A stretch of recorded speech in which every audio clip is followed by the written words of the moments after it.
गावाकडनं इतकी सुंदर ताजी ताजी पानं आणलेली आळूची. तर मग आज आपण आहे ना आळूच्या वड्या करूया. हे स्वच्छ मी पानं धुवून घेतलेले आहे. आता त्याला मिश्रण तयार करण्यासाठी लागणारं साहित्य, हिरवी मिरची घेतली आहे, थोडी जास्तच घेतली कारण झणझणीत छान वाटते म्हणून.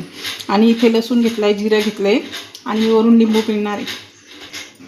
आता हे साहित्य मी सगळं मिक्सरमध्ये दळून घेणार आहे. आता याच्यामध्ये मी थोडं मीठ टाकलं आहे. थोडी आपण हळद घेऊया कलर येण्यासाठी. आता मी इथे आलं लसूणची पेस्ट वगैरे तयार केलेली आहे. त्याच्यामध्ये मी मीठ वगैरे टाकलेलं आहे. त्याच्यामुळे आता टाकायची काही गरज नाही आहे. आणि जवळपास पावशेर एक मी बेसन पीठ घेतलेलं आहे. आपण आता हे कालवून घ्यायचं पाण्यामध्ये. लिंबू पिळते त्याच्यामध्ये, चव छान येते लिंबाने. आता आपण हे हळूहळू मिश्रण छानपैकी मिक्स करून घ्यायचं. एक जीव करायचा त्याच्यामध्ये. तर आता मी हे मिश्रण तयार केलेलं आहे. तर आम्हाला आमच्या घरामध्ये कसं तिखट वगैरे झणझणीत खायची सवय आहे. त्यामुळे मी मिरची वगैरे प्रमाण जास्त घेतलेलं आहे. तुम्हाला जसं तुमच्या घरामध्ये जर फिकं वगैरे खात असेल तुम्ही मिरची वगैरे कमी करू शकता. तर हे असं आपण जे पीठ तयार केलं आहे ना, हे असं लावून घ्यायचं त्याला छानपैकी. भरपूर लावायचं म्हणजे छान येतात. अशाच पद्धतीनं आपण ह्या सगळ्या वड्या तयार करून घ्यायच्या. आणि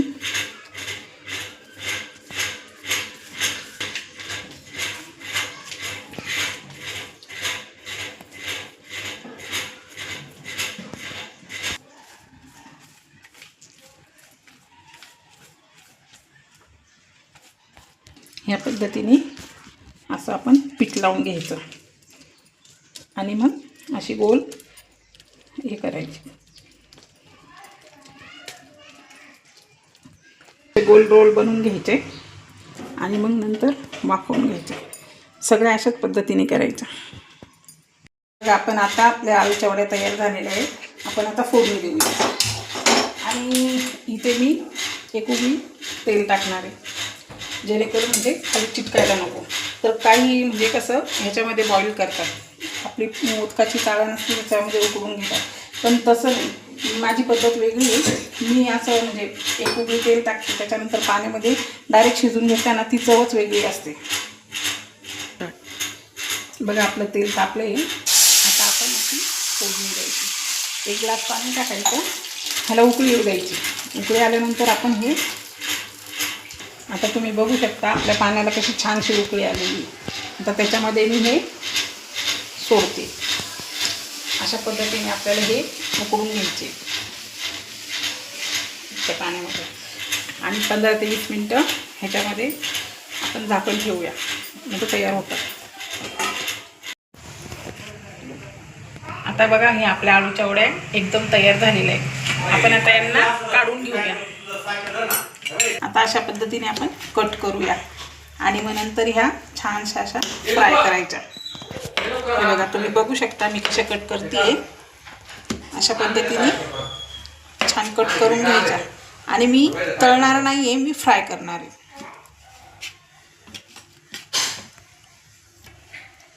अशा पद्धतीने मी तेल टाकलेलं आहे, तुम्ही बघू शकता. आपला तवा पण तापलेला आहे. आता हे असा फ्राय करायचं.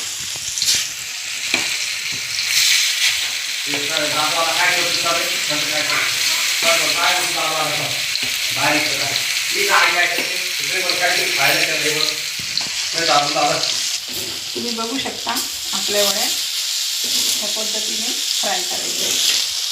थोड्याशा आलत्या पलट्या असा करायचा. एकदम साधी पद्धत आहे. मी म्हणजे तळून नाही घेतल्या, तळण्यापेक्षा आहे ना ह्याच्यावरती तव्यावरती जेव्हा आपण फ्राय करतो ना खूप छान लागतं आणि कडकही होतं मस्त. आपल्याला तर थोडंसं असं साईडनी तेल टाकून घ्यायचं आणि मंद आचेवरती छानशा होऊ द्यायचं आहे. तुम्ही बघू शकता. मी थोडा गॅस कमी करते, लो गॅसवरती अशा फ्राय करायच्या. खूप छान होतात कुरकुरीत. बघा इतक्या सुंदर आणि कुरकुरीत आपली आळूची वडी झालेली आहे. तुम्ही तोडून खाऊ शकता. हे बघा किती सुंदर. एक टेस्ट पण करा. वा खूप छान अप्रतिम. पूर्ण इतकी सुंदर झाली. तुम्ही पण एकदा ट्राय करा. तुम्हाला आवडलं असेल तर लाईक करा, सबस्क्राईब करा. धन्यवाद.